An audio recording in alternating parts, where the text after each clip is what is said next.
Pending issues between Andhra Pradesh and Telangana సంబంధించిన రీఆర్గనైజేషన్లో ఉన్నటువంటి అంశాలను కూడా హోంమంత్రిగా మీరు బాధ్యత చొరవ తీసుకొని మాకు న్యాయం జరిగేటట్టుగా చూడాలని చెప్పాం. ప్రధానమంత్రి గారిని కలిసినప్పుడు అట్లాగే రాష్ట్రానికి హోంమంత్రి గారిని కలిసినప్పుడు ఇద్దరికి కూడా మేము గట్టిగా చెప్పింది, తెలంగాణ రాష్ట్రానికి సంబంధించి భద్రాచలం దగ్గర ఉన్నటువంటి 5 గ్రామాలని కూడా తప్పనిసరిగా తెలంగాణకు వచ్చేటట్టుగా భద్రాచలం దేవస్థానం పరిధిలో ఉన్నటువంటి 5 గ్రామాలు అటు ఇటు కాకుండా ఉన్నాయి.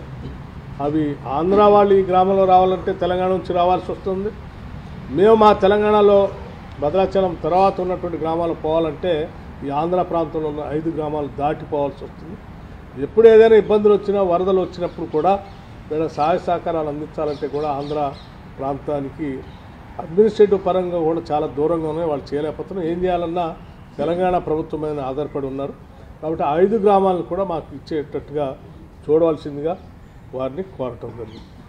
మేము అడిగినటువంటి ఈ అన్ని అంశాలకు సంబంధించి చాలా స్పష్టంగా రాతపూర్వకంగా ముఖ్యమంత్రి గారు సంతకం పెట్టి వారిని రిప్రజెంటేషన్ ఇవ్వడం జరిగింది. ఇచ్చిన ప్రతి అంశాన్ని కూడా వారు పరిశీలించి సావధానంగా మాతో చర్చించి వాటన్నిటిని కూడా సాధ్యమైనంత వరకు అమలు చేయడం కోసమే ప్రయత్నం చేస్తామని చాలా పాజిటివ్గా వారు స్పందించారు.